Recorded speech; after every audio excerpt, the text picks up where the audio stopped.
Hey folks, Glenn here over at Fine Line. Haven't really made many videos this winter. We've had a pretty boring winter actually, just chores and helping out with the kids. It's kind of the way I want it though, is have stuff being uneventful. So yeah, haven't really had much to talk about, but spring is here and I got a bunch of projects I want to get done now all of a sudden, and we're just dealing with mud, and we got the sheep started to lamb. So rainy days like this, I'm going to go work in the shop on a few welding projects and deal with lambs. So the first 3 sets of lambs we had were actually triplets, which isn't really that normal in this flock. This is just a line-bred flock of commercial sheep with a decent amount of Clun Forest in them.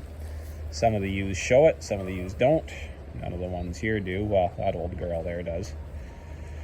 But, and then there's a few Shetlands, and I could talk about them in another video. They're just kind of a different project altogether. But yeah, first 3 sets of lambs were triplets.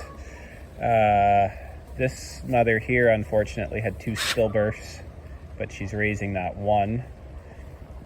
So she's raising 1 out of 3, and the other 2 are raising 3 for 3. And I mean, this one, they were stillborn when I got here. There was nothing I could do about that other than put her in the pen and let her raise 1. And those 2, I just penned them up as individuals, and they raised them. Here's another ewe. She's a young ewe. She's got a tail on her. We stopped tail docking a few years ago. That's last year's lamb. Actually, I think that's her lamb from last year. But she's quite big and she's got an udder on her. I've been expecting her to lamb for the last 48 hours, so maybe she'll lamb today. So what I do here, you can see some of these Shetlands are bagging up too. I just got some old hog paneling and I cut them down, and I cut every other piece at opposite sides. And a 16-foot piece of hog paneling, you can get 2 4-foot sections and a 5.5-foot section. And then the pieces that stick out, like I'd cut this one off over, if you could imagine cutting them down, I'd take my piece of hog paneling, I'd cut it here and then here all the way down. So this piece would have the cut-off piece sticking out here, and then I just bend it around a piece of pipe. And then the next piece, if it's cut off over here, I bend it around a piece of pipe. So then they actually, piece of rebar rammed down there, and you got a good little gate.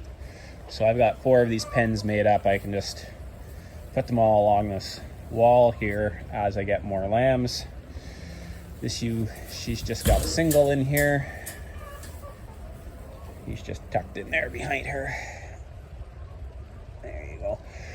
Singles I normally leave in here for 24 hours. Sometimes they don't even go on a pen. Singles, the mothers only have 1 to worry about. But I just make sure they're drinking. But I put them in there and I walk away and I observe them from a distance. And it's pretty much all I do. Very rarely do we have to get in and assist.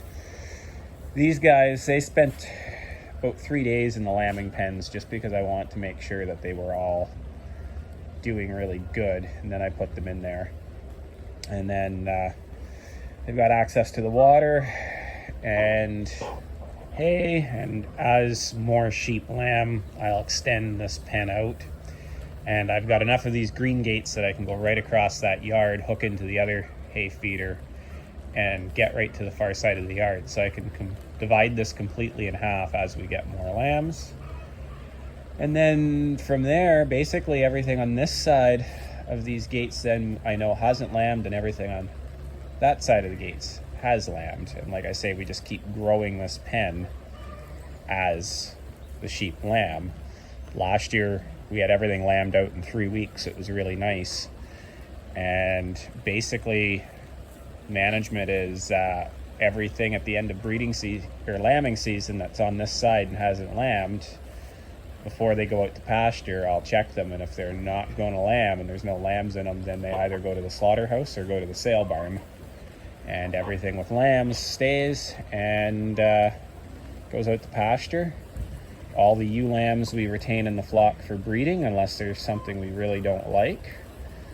All the ram lambs that were singles go to be butchered, and all the ram lambs that were twins or triplets go in a pen. We pick out the better looking rams, or I should say we pick out the worst looking rams, and they get butchered.